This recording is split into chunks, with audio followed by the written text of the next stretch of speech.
18 March 2026 1447 হিজরি 29তম তারাবি শেষে হাফেজ আবু হুরায়রা সাহেবের কণ্ঠে কবিতা বাইতুল হক জামে মসজিদ ঢালকানগর ঢাকা। হযরত ওয়ালা দামাত বরকাতুহু কবিতার সংক্ষিপ্ত শান ব্যাখ্যা পেশ করেছেন।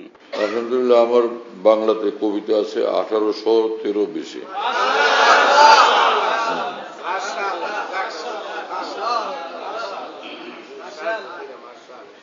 হযরত ওয়ালা দামাত বরকাতুহু মেরি আল্লাহ পাকের গভীর ইশক ও মহব্বতে লেখা কবিতা। কবিতার নাম খুশবু পরিবেশ। খুশবু পরিবেশ। 21 নভেম্বর 2021 ভোর 5:51 লেখা, জামিয়া হাকিমুল উম্মত, ঢাকা। আমাকে রেখো না আর ঘরের বাহিরে, আমাকে রেখো না আর ঘরের বাহিরে, দুয়ারে খুলে নাও গো টেনে ঘরের অন্দরে, দুয়ারে খুলে নাও গো টেনে ঘরের অন্দরে। মহান আল্লাহকে বাদ দিয়ে বাইরে বাইরে ঘুরে কোনো শান্তি আছে? মহান আল্লাহকে বাদ দিয়ে যে বাইরে বাইরে ঘুরে কপাল পোড়া, ওর দুনিয়াও বরবাদ, আখিরাতও বরবাদ, একুল ওকুল সব শেষ। হ্যাঁ, তো মহান আল্লাহর মহব্বতের ঘরে, নৈকট্যের ঘরে, মহান আল্লাহর খুশির ঘরে আল্লাহ পাক যদি টান দিয়ে নেন তো কত বড় কপাল তখন। আল্লাহর কাছে বলা যায়, আল্লাহ আমারে বাইরে বাইরে রাখেন না, আমারে ভিতরে নেন, মানে আমাকে আপনার একান্ত জন বানান। আপনার একান্ত জন বানান। আমি পর থাকতে চাই না, আপন হইতে চাই, বরং একান্ত জন হইতে চাই। হ্যাঁ, আমাকে রেখো না আর ঘরের বাহিরে, আমাকে রেখো না আর ঘরের বাহিরে, দুয়ার খুলে নাও গো টেনে ঘরের অন্দরে, দুয়ার খুলে নাও গো টেনে ঘরের অন্দরে। তুফানে তুফানে আমার ত্রস্ত দিবানিশি, নিশিরে অমানিশায় চাই গো নূরের শশী। তুফানে তুফানে আমার ত্রস্ত দিবানিশি, নিশিরে অমানিশায় চাই গো নূরের শশী। আধারে বক্ষ দেশে লাগে ভীষণ ভয়, আধারের বক্ষ দেশে লাগে ভীষণ ভয়, রাক্ষসী আধারের হোক চির পরাজয়, রাক্ষসী আধারের হোক চির পরাজয়। নাফরমানের অন্ধকার আর ঝড় তুফানের এ দুনিয়া, চতুর্দিক থেকে খালি নাফরমানের হাতছানি, নাফরমানের থাবা। হ্যাঁ, কত মুশকিল এই অন্ধকারের মধ্যে। ডর লাগে না যে আমি না শেষ হয়ে যাই, ধ্বংস হয়ে যায়। এর মধ্যে নূরের জাহান চাই, নূরের শশী চাই, নূরের সূর্য চাই, নূরের চন্দ্র চাই, নূরের মধ্যে বাঁচতে চাই। আল্লাহ আমাদেরকে তৌফিক দেন। এবং রাক্ষসে অন্ধকার, হ্যাঁ, চতুর্দিকে রাক্ষসে অন্ধকার, এখনই গিলে ফেলবে আমাদেরকে নাফরমানের রাক্ষসে অন্ধকার।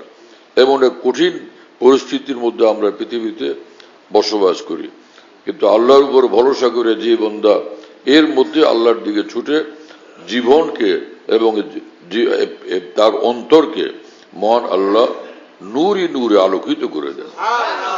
সব অন্ধকার থেকে তাকে আল্লাহ পাক দূরে রাখেন এবং মুক্ত রাখেন। হিম্মত করতে হবে আমাদের সেই পথে চলার জন্য। আল্লাহ তাআলা কবুল করেন, তৌফিক দেন। হ্যাঁ, আরব দুনিয়ায় কি মুশকিল অন্ধকার ছিল, চতুর্দিকে অন্ধকারই অন্ধকার।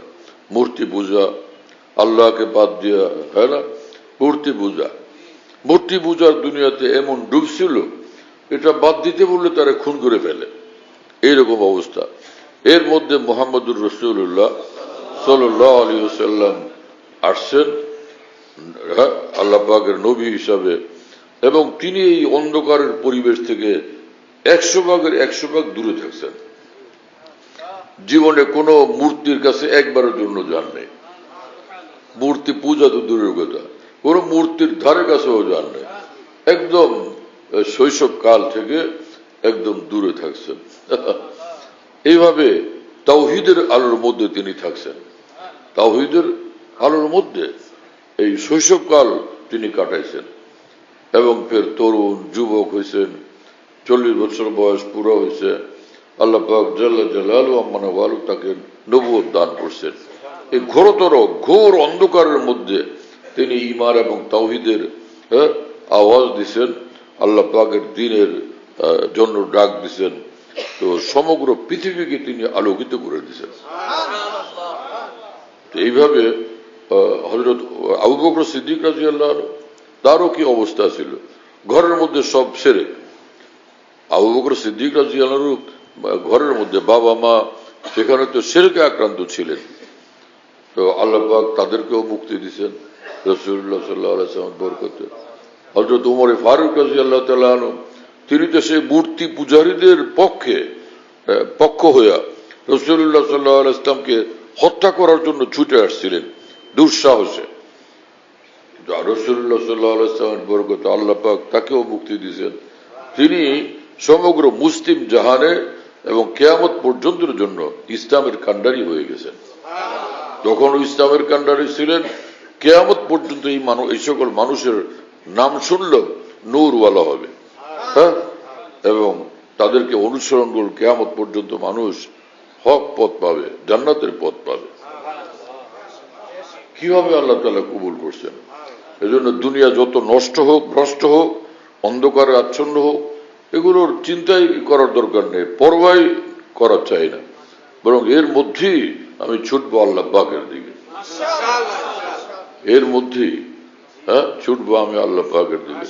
কোন এক জায়গায় যদি নিজামুদ্দিন আউলিয়া আসেন এক বাজারে, আর সে বাজারে এরকম যে গোল, চতুর্দিকে গোলাকার এক মার্কেট, চতুর্দিকে খালি সিনেমা হল, মেয়েরা ডাকতেছে এবং পুরুষরা, নায়ক নায়িকারা হইচই করতেছে, ঢং দেখাইতেছে, নাচানাচি করতেছে এবং হাতছানি দিতেছে। নিজামুদ্দিন আউলিয়া, বড় পীর জিলানী, খাজা মঈনুদ্দিন চিশতি, হযরত হাসান বসরি, তারা কেউ এর ধার ধারবেন, পরোয়া করবেন এগুলি?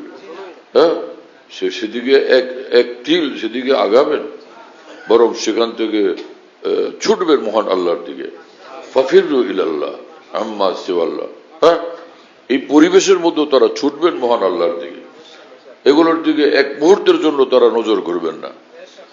আল্লাহ তাআলা আমাদেরকে সেরকম ঈমান দান করে, সেরকম আল্লাহ পাকের মহব্বত এবং আল্লাহ পাকের ভয়, আল্লাহ তাআলার আনুগত্য আমাদেরকে নসিব করে।